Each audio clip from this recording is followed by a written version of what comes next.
Hi, I'm Daniel Levinson. This is Rapier Wit, and welcome to Rapier Wit Witticisms. Today, time to talk about rolling. I'm only doing the forward roll so you don't have to.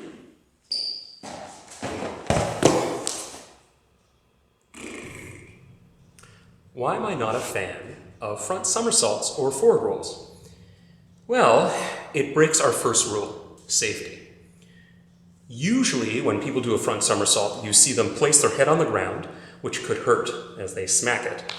Then, when their head's on the ground, they could compress the vertebrae in their neck. And finally, we generally roll right down the center of the spine, all of which can be very uncomfortable.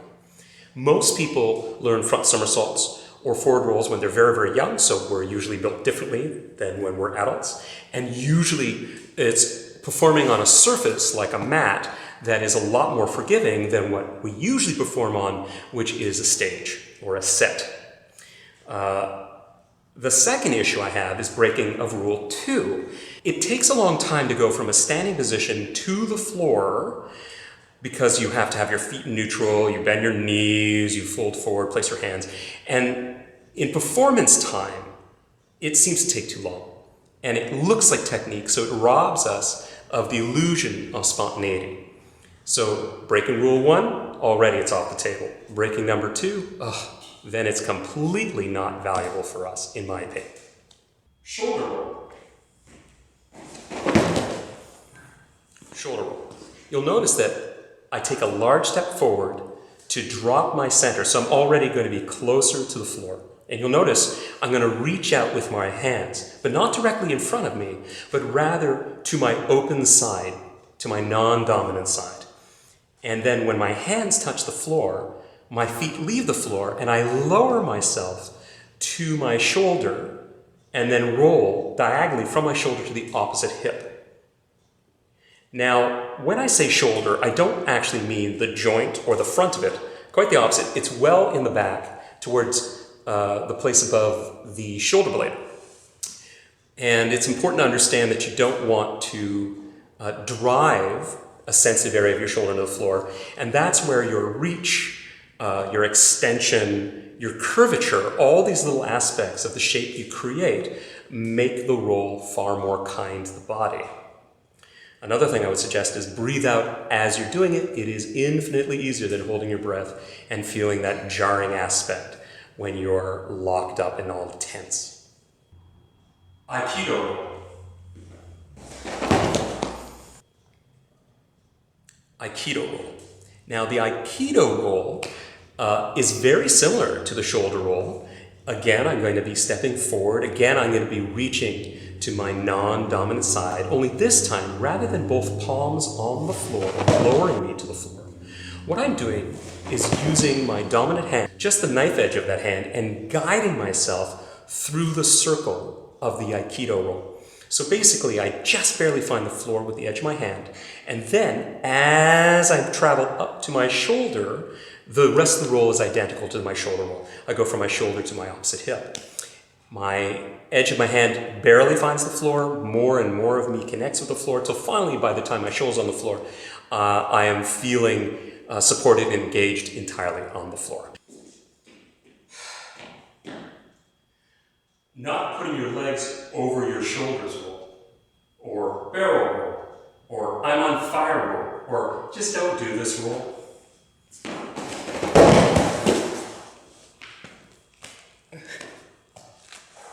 Okay.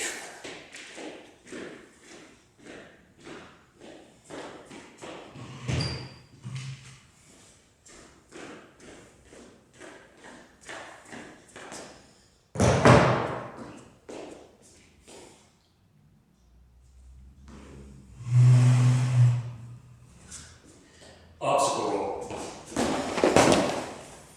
An obstacle roll is a roll I like to think of as a shoulder roll with a little bit of chutzpah. And so I need just enough energy to get over the obstacle without either driving through it, nor do I want to give myself so much energy that I am sent flying ass over tea kettle with no sense of control. So That's one of the reasons why I talk about an obstacle roll versus a dive roll, where people run in and throw themselves with a great sense of energy. Now, I have a number of peers who are fantastic and far more athletic than I, who can achieve remarkable distances and remarkable extensions. So remember that all of these are for you and to be done at your sense of comfort and at your level. So I think a good rule to know or remember is if you can stand on one side of an object and put your hands on the other side simultaneously, making a bridge, and you can do that comfortably, you should be able to do an obstacle roll easily. If it's way too wide or way too high, then you may need to be far more athletic or gifted to do this. Otherwise, you may need a mechanical device like mats or a springboard, and if you're using a springboard, use mats too, to help you over. And then it's no longer, in my opinion, just stage combat. Then it's starting to get towards being a stunt because you're using mechanical devices that are outside of your absolute control. Bailing on an obstacle.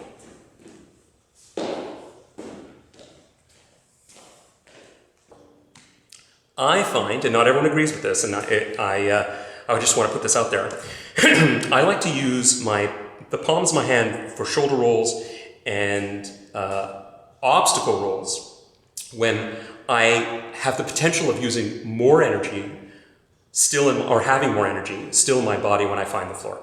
So this way I'm very much using it up, and I'm using the Aikido usually in an extended lengthening shape. Because I'm not lowering myself with the palms of my hand, I have to use up the potential energy in the circle and the shape of my roll.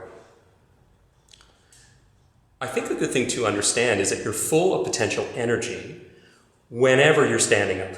You're merely fighting gravity, so we forget all about it because we do it all the time. But really, just the act of standing fills you with a lot of potential energy. And if you suddenly stop standing, that uncontrolled fall, where I'm sure all of us have experienced this, especially anyone who lives in an area that has ice sometime during the year, you know it can be extremely uncomfortable to have a fall. So the idea is to take a large step, bend your knee, lower your body, and you're using up all this potential energy and making yourself far less susceptible to injury because you're closer to the floor and you've used up all this energy. Then in a shoulder roll or an obstacle roll, your palms touch the floor and you lower yourself. So that's even more energy absorption until finally your shoulder's on the floor and you simply roll along your body. And I think a good thing to remember is as long as you're engaged and in constant contact, the chance of injury is far less than when you leave the floor and then reacquire the floor suddenly. Any place where you lose contact and reacquire is going to be a place of energy transfer. And if you're not careful, that's where you're going to get your bumps, bruises, and sense of discomfort.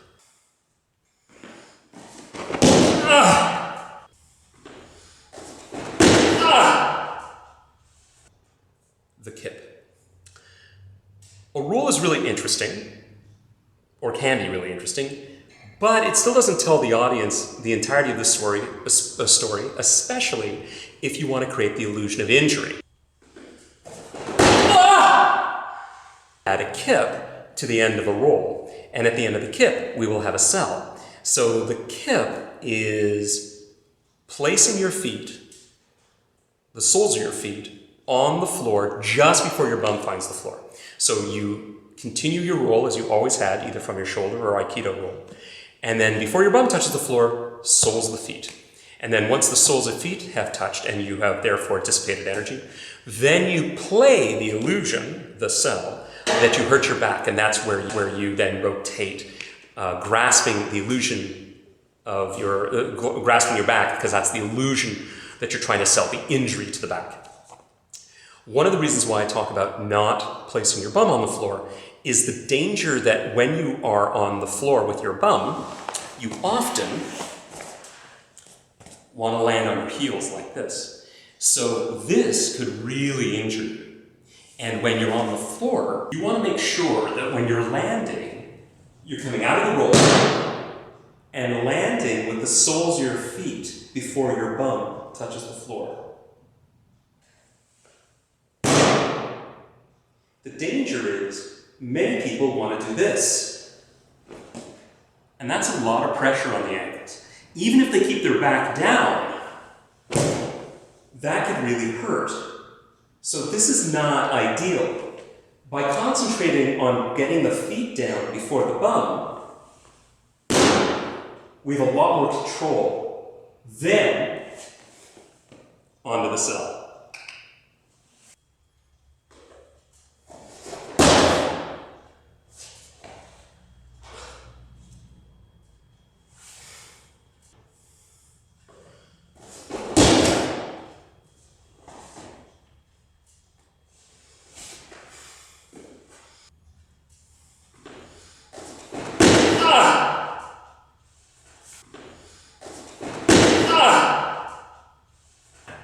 Caution.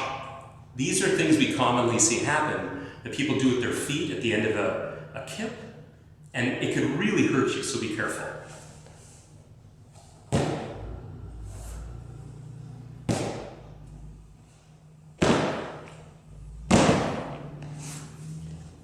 Ideally, you want to do your kip, then your cell. Rather than try to do them simultaneously. Make sense? So I think what I want you to go away with is an understanding that you don't have to do it exactly the way I do it. Provided, though, you can go from standing position to the floor safely, comfortably, consistently, then you're already way ahead.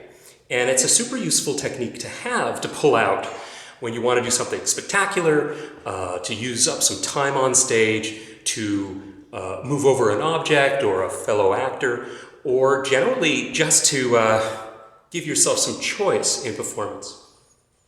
And well, until next time. So, I thought, why don't we do a little bit of rolling?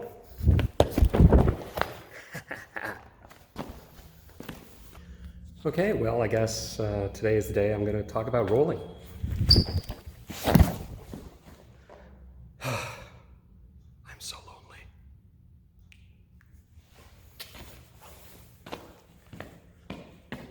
What are we going to do today? Well, rolling.